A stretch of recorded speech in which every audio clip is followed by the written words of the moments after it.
people I would have trouble with later, but an executive trustee of that first parliament, whom I knew pretty well, plus his soul, he's passed since then, basically gave me a very big information. He says, pagans shouldn't really be here. And I go, what do you mean? He says, you don't even make up the numbers for the UN for a minor religion. Huh? That's 100,000 people. And I go, we reach 100,000 people. No. You're a bunch of groups of 10s and 20s and 30s and maybe 100 here and 100 there. But you're not 100,000. Show me your central registry. Huh? Really? And he says, yeah, that's how you get recognized. I mean, you can make all the claims you want, and we're being over backward, but it's a privilege to be here at the Parliament. That branded me. That seared me to my soul.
I received a flyer, a trifold, talking about the problem of world religions, and it struck me at the right time in the right place.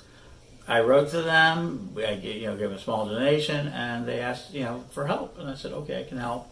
And I went down and started volunteering for the office. I was the first pagan to actually volunteer in the office. Now, I first heard about the problem of the world's religions as a modern occurrence in 1991. When Sir Ed Hubbard brought by a flyer for the Parliament because he was involved as a volunteer in the Parliament offices. And for the intervening period of several years before the Parliament actually happened in 1993, the second convening, I regularly heard about it from Edward. Edward was very excited about the Parliament, very excited about what was happening, and in fact, it was an exciting thing. I mean, think about it. Leadership of most of the world's religions coming together in one place to talk. How often does that happen? The answer at that time was once every 100 years, because that was the only other time something quite comparable had happened. You were talking about like the pagan community, the emergent Wiccan community. They didn't believe in anything like that would happen. And also I was working a regular job, so they didn't believe it was going to happen either. A lot of people involved didn't believe in it, didn't think about it, I mean, disdained it. And then it wasn't until like a couple of weeks before it when it started hitting the newspapers that it was like really, really good. And that people started really reacting to it. And then by the ritual, everybody had been convinced that they were involved with it. But I was still there. There was a big ritual held in Lincoln Park, in the park right there, Armistice Grant Park, led by Phyllis Crott, and she brought in most of the leadership into doing it. But they had to go to the Cardinal himself to get the permit. It was a real battle, and the Cardinal went to the mayor, and the mayor finally let it get through. But because it was pagan, it wasn't really allowed. I mean, the Greek Orthodox had already walked off because of Greek, several of that. Lady Olivia had already gotten death threats at parts of it, and she vowed never to return again, which would have a big emphasis on what I would do later. It would be a very important moment. I was there. I actually stood on stage when the Pakistani Indians got into a big fight, and they thought they might be throwing punches or more. That first parliament had 3 elements to it. You had a big fight between India and Pakistan, and that manifested all over the streets. There was 6,000 people in a building called the Palmer House, and it was crammed from end to end. Agreement wasn't there. coordinality, and it was really about this idea of the global ethics, the 4 ideas of how we're going to build a framework to conversate. But no, the Greek Orthodox, everybody, there was a big thing. Oh yeah. It was not in any way the Harmony Fest that you would see later to come. It was raucous. It was important. Now they had something very different that's now been eliminated, but they had delegates. In the first parliaments, they had delegates. They had the 8 great speakers, which Lady Olivia of the Fellowship of Isis stood. She was one of the first great speakers. She was the first 8, kind of like, if you had the hand, these are the 8 fingers, that sort of idea. And we were represented through her. Then you had Phyllis Groton, you had these delegates sitting in what they would call a delegation. And this delegation would continue on into other parliaments. Today it no longer exists. It's been quite eliminated. But back then, so it was the idea that we were all participants, but there was this deeper group of people in 93 working it. So your voice of the parliament was a very interesting side. I talked about delegates, and there was this official body. We were sitting in plenaries for days. It was one of the more excruciating parts. But during the middle of the day, they had something called the Parliament of the People. And that was the idea that we were talking together. We were in these big groups, and we were talking about big ideas and big things that we're sending up. And the internet was relatively new there. It was just really beginning. The idea of the World Wide Web in 1993 had just broken. And we were using forums, something called Earthlink. You heard of Earthlink? It's become a big system now. They were there kind of showing people how to use the religious forums and such. But what we had was a very basic idea called Your Voice. And it was a box all around, and you would put your comments into it. And somebody would type it, and you'd add a few dollars to it, or $1, $2, or $3 to get them printed. And these kids, off-site, this was an unofficial parliament project. They would then type all of these together, and you had these papers coming out, these little newsletters coming out, every couple of hours about your voice. And it was this sort of internal communication system that was happening while we were all suffering through the major plenaries. And now as assistant stage manager, one of the rewards for working in the office is they gave me a pretty high-end position. And what I was supposed to do, because I actually knew their names from all the years of working in the office, was the various officials from the green room, off stage, and I would stage them, and then the stage manager would send them on. Exciting adventure, got me to see really front line. And one of the things was that we were not allowed to wear our religious jewelry in the first parliament. Everybody else could. We were staff. We were not supposed. I was not allowed to or show it, and so I didn't. But your voice was then this represented this voice, and people tried to sweep them off the tables. A lot, it was kind of annoying towards the end, and I was the only person I know of that grabbed all of them. And then Brendan Tripp of Edgetown Publications, the first book of his thing, created Your Voice, the book. And it is all of these words of this Parliament of the People, the first real voiceover. And they never repeated it. This would be an event that was never ever repeated again. It is so Your Voice is an artifact of that first Parliament. Since then, they've eliminated both the delegation system, and they never had another Parliament of the People again. It's everything I've done. Yeah. At this point, it's everything I've ever done since then. Because the other venture that branded me would be by Lady Olivia herself. And there was this wonderful photograph, I've got to find it again, but it was all the leadership of basically a pagandom, and she was being very selective. And then at the last minute, she dragged me in. And the power of suggestion, the power of naming, they took this picture. It's in one of the Circle magazines. And everybody asked, who is this young man in this picture of these national leaders? Oh, because he's there, he has to be a new national leader. Because why would he be there? Power of naming. Don and other people talk about this idea of being in the picture. And right then and there, I was branded a national leader. What would happen next to me would be an entire lifetime, but it would be that journey of the Parliament. I would never back away from the Parliament. And that is the idea of it, So that would lead me to 99, where then and through the people who've heard me mention the Witch School idea. But I came out of there, I originally was going to build, it wasn't originally Witch School, it was originally the Interfaith School. I wanted to build a school for the Parliament. but literally nobody believed into me. So I then stepped it down to make a witch school for that, and the Daily Spell was growing. So I stepped it down. It still took me from 2000 to September 4th, 2001 to get any form of idea of religious education online. It was a real battle, but that 99 Parliament really showed me that we needed to have that interfaith side. And I've attended Parliament since 2009 in Melbourne, Australia. And for that Parliament, I was an ambassador for the Parliament in that year. And I have greatly enjoyed the various parliamentary experiences, friends made, experiences had. And I look forward to continuing to be part of that and bringing the pagan community's presence into Parliament, I think, is important. That's why I've chosen to be part of it. And now I'm with my affiliation with Circle Sanctuary. I'm been part of the Circle Sanctuary delegation to Parliament, each of the last several ones, and certainly appreciate the contributions Selena Fox and Circle have also given toward the parliamentary movement. My personal journey began because I was working in interfaith in Oregon. I had moved from California to Oregon, where I now reside.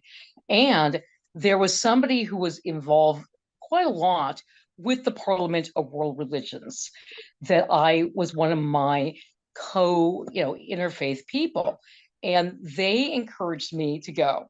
And I wasn't planning on going, but they said, Andrea, you've got to go.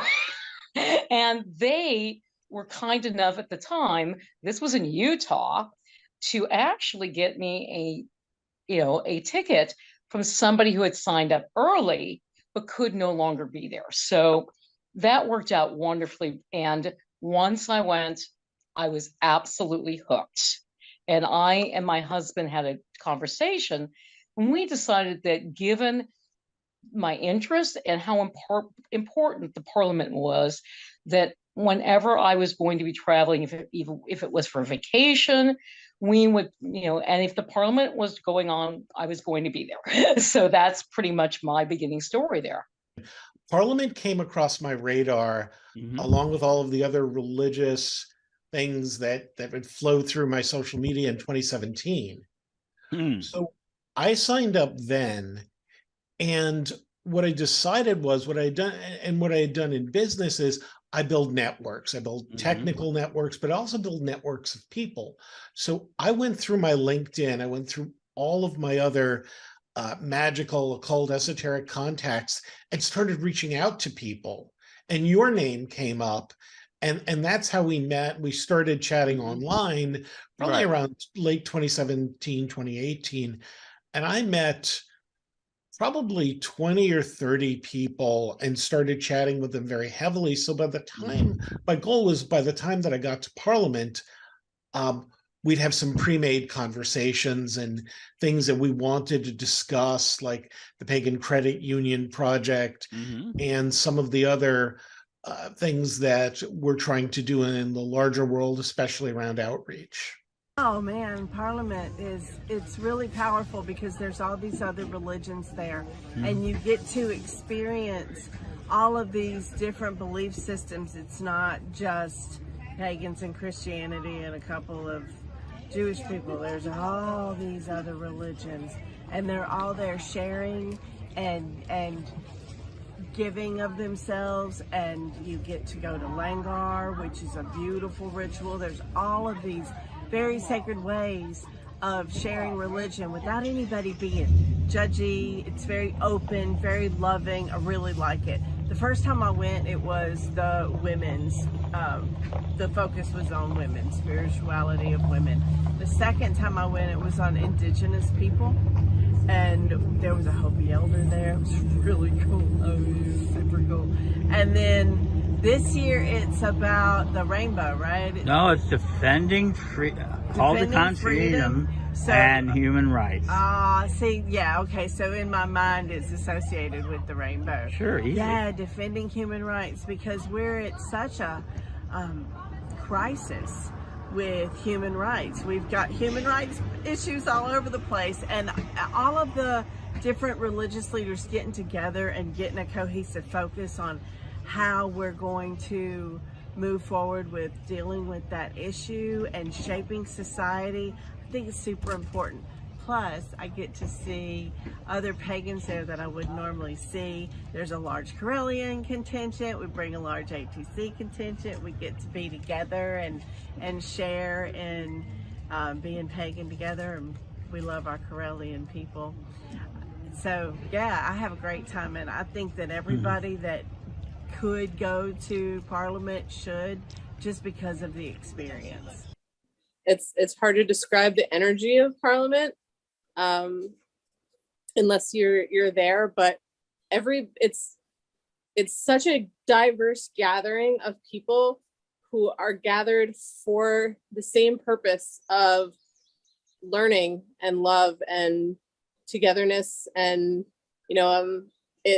the energy is just amazing, and you meet people in passing, and you strike up conversations, and some of the people I met at Parliament I'm still in touch with. But I do, I remember as far as like the energy that was there was really an energy of reconciliation, an energy that was, good natured, that was healing and meant to be, influential in a lot of very positive and necessary ways. The encouragement of, collaboration between religious organizations, the problem solving kind of energy that was presented by the various faiths that were represented there. And then the respect to the indigenous populations that, had their lands usurped by, the political powers that were there in Toronto at the time. I think highlighting that was also very important, and it actually meant a lot to me. Until you get there, you really don't have any concept of the magnitude of the event. There's going to be a bunch of different faith groups represented, yada, yada, yada, yada. But the energy that you feel on that floor is phenomenal.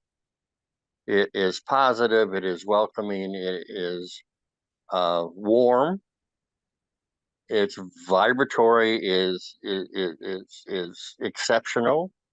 If you're sensitive, you probably need to put up some shields until you get accustomed to it.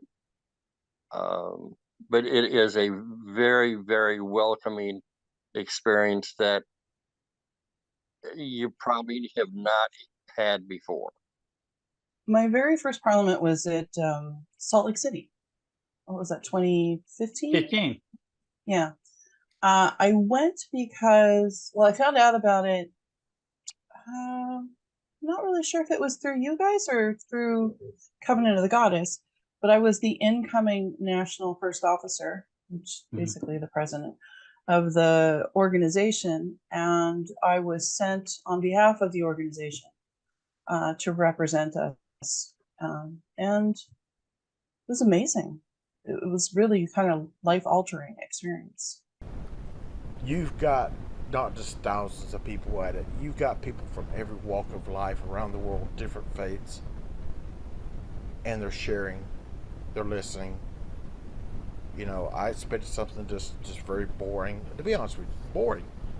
Much more boring. This was not. I learned a lot. I had all my fellow Corellians with me, a lot of pagans there. Not enough, but quite a bit. And the whole time we were there, we were having a good time, from everything from secular fire to the indigenous people in Canada telling us stories and showing us rituals, sitting in panels with pagans and Christians alike discussing world problems. Something I would never expect. You get this whole mindset of it's us against them, and it was nothing like that. I don't even. If you have not been, go at least one time. The sheer size of the thing was something that really took me aback. It's just one of those things where people say, oh yeah, it's going to be so big, but you don't really understand it until you get there. And so you kind of get into it. But yeah, it was the Salt Lake City was beautiful, amazing. And you also went to? Yeah, I went to the one in Toronto, Canada. That was more recently. I think it was 2018. Mm-hmm. Yeah, and that one was even more impressive. But I actually, funny story there, Ed.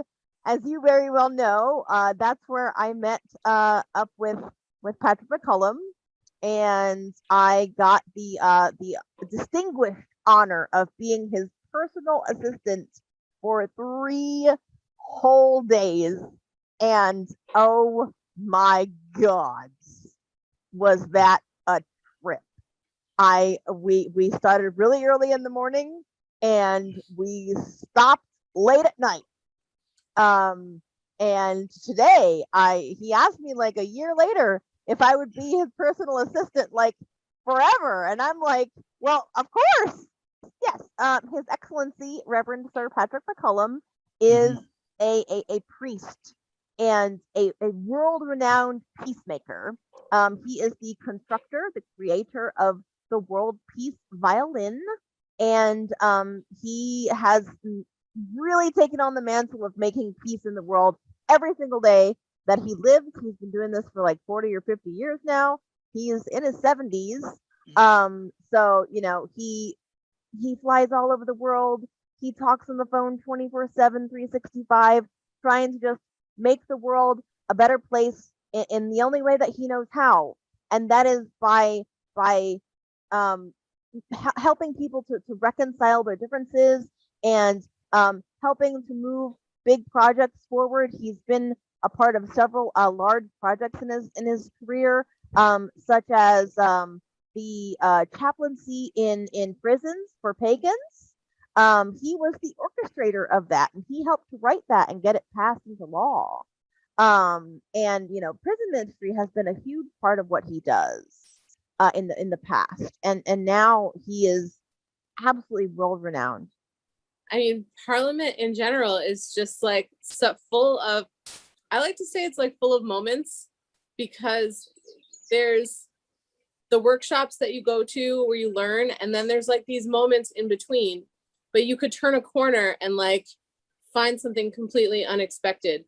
Like the Toronto Parliament, I walked into a room just to see what was there, and there was a group of Confucians teaching calligraphy, and I sat with them and they taught me calligraphy for about a half hour, and it was very cool. He was like a calligraphy master, and he was just like sitting there in like this little side room, and nobody else was around, and I'm not sure anybody knew he was there, but he had his little table and assistants and like traditional materials, like brushes, and it was very cool.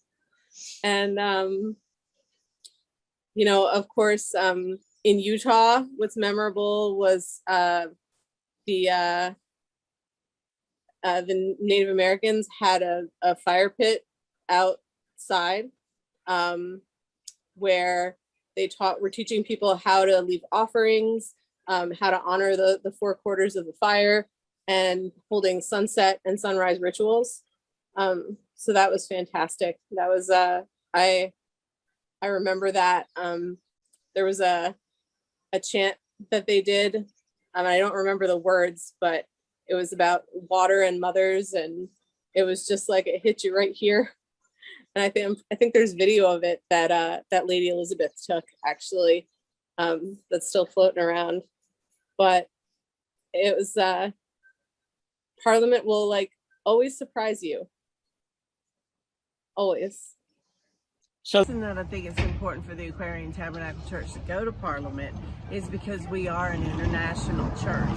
We have churches all over the world, and we want to share and receive like cohesive direction from the pagan community. Like, what are we all doing? What's important to us? What's important to you? What can we accomplish together? Because like governments kind of control society, but churches and religious groups shape it. They bring culture and values. And in order for us to tackle the big problems in the world today, we have to all get on the same page instead of fighting each other. So I think the Parliament of World Religions helps us all come to the table and talk about the real big issues the world faces and figure out a solution. And the Aquarian Tabernacle Church absolutely wants to be a part of that. And we've got some great ideas of how to make that happen that we want to share with others. If you were to ask young me if pagans would be sitting with world leaders and being even listened to, I would have laughed at you. As a 16-year-old, I would look at you like you were from Mars. But yet, because of the work of the first people like yourself, so many years ago, that stepped forward, we are now a voice. And I believe, personally, we're an exceedingly important voice for the world, because I think that as pagans, we bring a much needed different way of looking at the world. And I would even say a way that is really needed now, that we don't see ourselves apart from creation, we see ourselves in relationship to it. And I think that that perspective is needed more than ever. And I'm sure that we're going to see a lot of cool things done by pagans and everybody else at the Parliament. Yeah, I think Parliament gave me realization and permission to be out as a pagan. Because I'd always said to myself, I had one of these conversations internally of, well, as soon as I can start to retire, I can be a priest full time and I can be with the community. And what Parliament taught me was you can do both.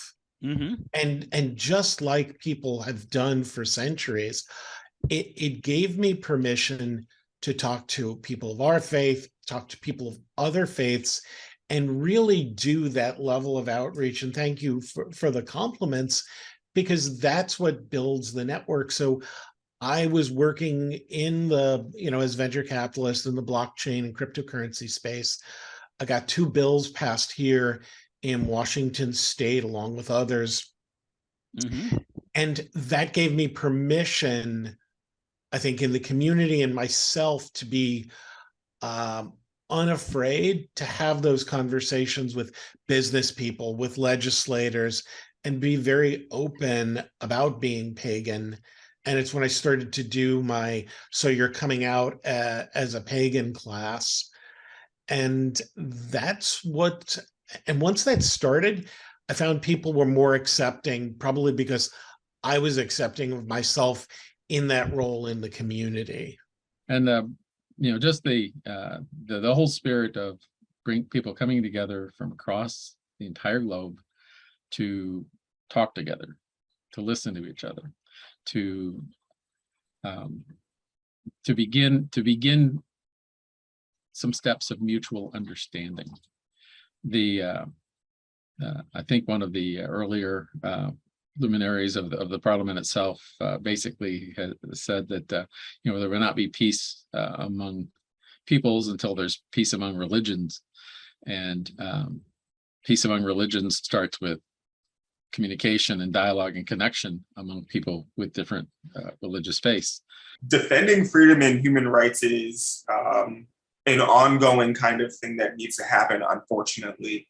And so from my perspective, as someone who is an activist, who is systematically disenfranchised, having an entire parliament dedicated to that particular topic is pretty profound. And what I'm hoping is that it's a little bit more than like the lip service thoughts and prayers, and a lot more of the call to action, for the allies. So the people who are privileged, the people who do represent the majority of the ruling class in our world or in our societies, how can they actually utilize that power to increase the equity of people who are not necessarily at the receiving end of these privileges? Faith leaders and people who claim to be activists and people who claim to be do-gooders, how can we continue to do the good, continue to be active, even if there isn't a shooter, even if there isn't a problem? even if there isn't, a need that's expressed so dramatically? How can we just automatically meet needs? How do we automatically just mobilize? What can we do to kind of anticipate what our communities will need based on the signs that our environment is showing us, based on who's elected into leadership? How can we use that to analyze what situation is going to come up next and how we can mobilize, ahead of time, how we can be prepared in advance to, help the people that we're here to help, and how can we do it collaboratively, cohesively, how maybe like I myself can get past some of the barriers that people might have in collaborating with someone who is a witch or a pagan to some degree, or who is a Corellian, and ways to continue to like build those relationships so that the work of spirit can be done a lot more authentically.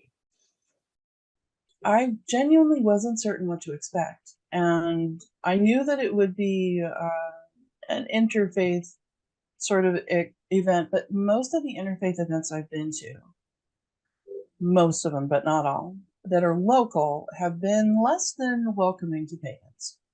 They're more interested in intra-faith, which is usually things within the Christian faith, and maybe they'll include some folks that are Muslim or Jewish, but they weren't usually open to including people outside of those realms. So it was a very wonderful experience to be welcomed by so many different people from so many different countries and spiritual perspectives. So that was one thing. The enormous amount of people that were there was the other thing. Was it 10,000 or something? Just short of that. Yeah, and seeing all the different, just everybody was enthusiastic and welcoming and warm and curious and, generous in spirit. And the thing that I enjoyed, I think, the most was Langar with the Sikhs. It was enlightening. It was educational. It was camaraderie. There were so many wonderful things about it. But the fact that they did that every single day of the week for everybody that wanted to participate was amazing. And just getting to meet more people that, might not have had a chance to interact with other pagans and witches and stuff. It opened me up to the fact that whereas a solitary practice back in my time, very limited groups, very limited exposure seemed to be the norm, I began to suddenly realize that I could work more and grow more by being in the community. That's what it showed me, and even today I always push myself that boundary to go further. And that's one of the things it taught me there, is that you didn't have to be limited. Nobody was limiting anybody else. The Parliament itself was mind-blowing and fun. I think there was a highlight for me was there were 7 spiral dances in the 7 days of Parliament, that led by various different pagan folks decided to do spiral dances. Thorn Coil did a workshop, had a spiral dance. Dances of Universal, the Peace Project had let there be peace on earth, and they have peace poles that they put. I'm often seeing that there's not much, that one person can do, but when we join together in something like the Parliament, just by showing up, you literally are making a difference. So that's a lovely thing. My 2 major initiatives for the community, for myself, are religious identity. So people recognize and understand who we are, and cultural norming, so that it's okay to start talking about some of the concepts. And it's interesting, I'm judging an AI hackathon. For those people who aren't technical, it's, a bunch of people get together for a day and come up with business and build some technology. And the sponsors turned around and asked me, "Are you pagan? I've heard that you're pagan." So that to me is cultural norming. At least it's a start of having the conversation that doesn't have a visceral reaction. Gosh, Parliament has been so many wonderful memories in both of them, and they were each very unique in their own way. Within Parliament itself, I think some of the keynote speakers have been very enlightening and enjoyable. So those have been some of my favorites, but the closing ceremony in Salt Lake was also very moving. A very exciting and very enlightening experience, not just because we had part of our community there that we were comfortable with, but the community of other faith groups that were there were exceptional and inquisitive and supportive and non-judgmental and all those positive things that we always look for. I like to feel that those people who attend the Parliament will bring that feeling back and extend it. I have noticed that every time the Parliament happens in a given city, there is a massive religious revival there, including in the local pagan community. In Chicago, the pagan community was totally revitalized in 1993. There are events going on to this day, such as the annual Icean Goddess Conference, which began because of that Parliament energy and have never stopped.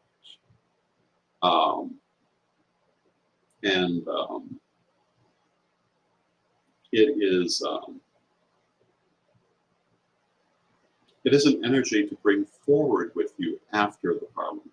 It's not just something to enjoy while it's there. It's something to bring back to the world. And that's why the Parliament is so important. Because what happens at Parliament doesn't stop at Parliament. It goes back with all people who attend it, most of whom are community leaders in their own countries and communities. And the positive relationships they're able to make, the good impressions that are created, they take back to where they come from. They take back to their congregations, their temples, their communities, and share with them. And this influences public opinion, it influences law.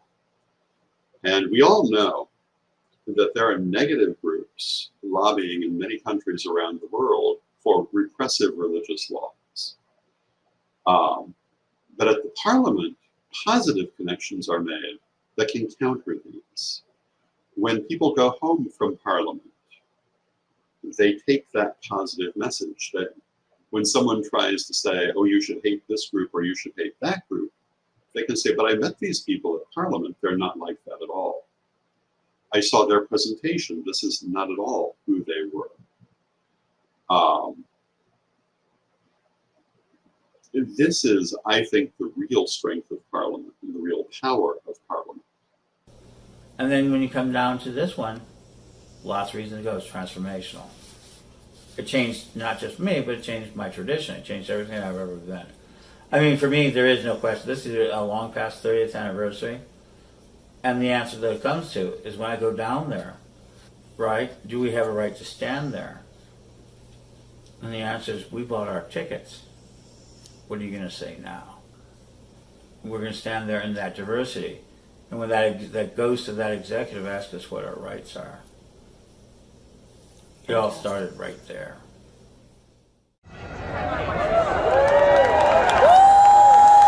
Welcome to the 2020 Parliament of the World's Religions, celebrating 130 years of the Parliament in Chicago.